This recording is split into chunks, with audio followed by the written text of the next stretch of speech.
Hello and welcome to Read Along with Age. Today we will be reading Franklin Has a Sleepover by Paulette Bourgeois and illustrated by Brenda Clark.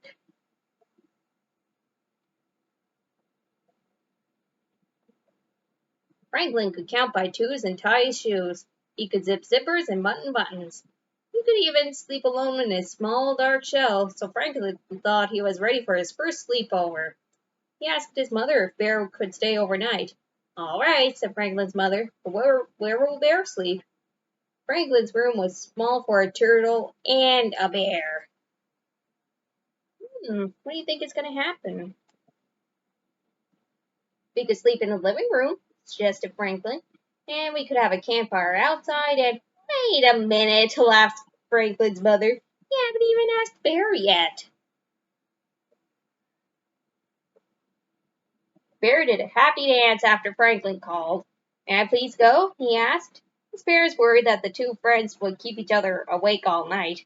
We'll sleep, promised Bear. Then they worried if he would feel homesick. Not me, said Bear. So his parents said yes. Bear called Franklin. I can come, he shouted. Franklin could hardly wait. Bear wouldn't arrive until after supper, and Franklin had just finished lunch. So he sorted all of his toys and picked Bear's favorites. He made sure there was enough to eat. He even tidied his room. Franklin wanted everything to be just right for his first sleepover.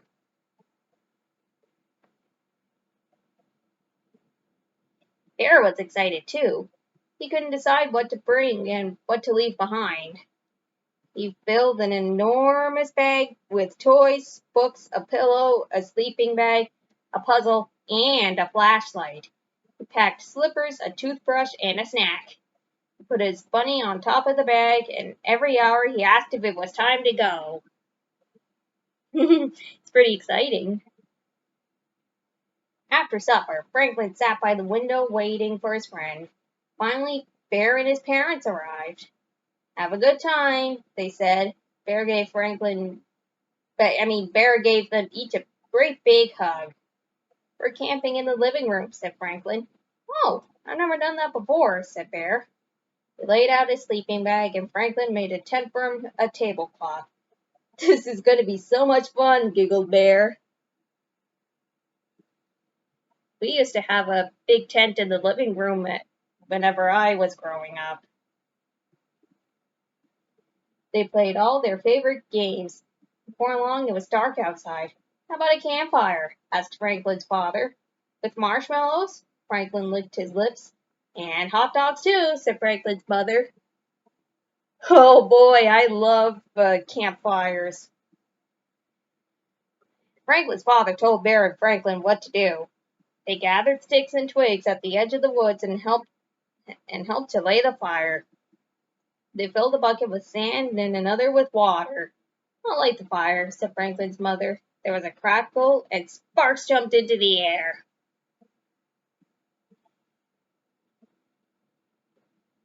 I went to camp, said Franklin's father. We had to sing while the fire was burning, sang in a clear, low voice. At the end of the song, Franklin and Bear had learned all the words. Frogs in the pond were croaking, and the owl in the woods was hooting. Yeah, I love that sound. Franklin and Bear toasted marshmallows and roasted hot dogs. Bear had two of everything. Then for a long, long time they sat quietly watching the stars. Franklin yawned and Bear rubbed his eyes. Time to put out the fire and go inside, said Franklin's father.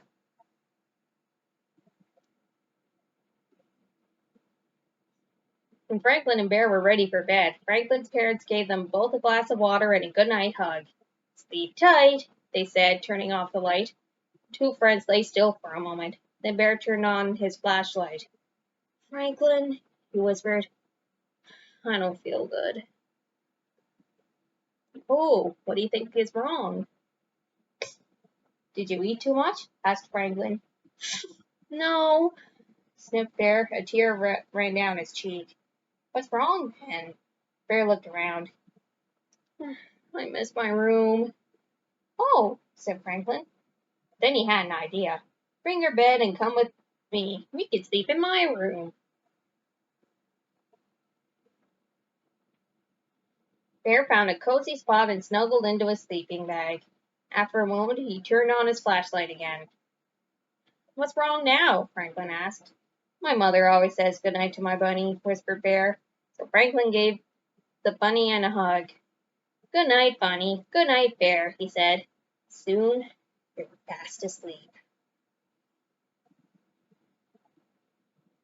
The next morning, Franklin's father made them a special breakfast. Did you have a nice sleepover? Asked Franklin's mother. It was wonderful, said Bear. Thank you. Next time, may Franklin come to my house? Of course, Franklin's parents laughed. Franklin did his own happy dance. And Bear, he said, tapping on a shelf, don't worry about where I will sleep, 'cause I always bring my cozy bed with me.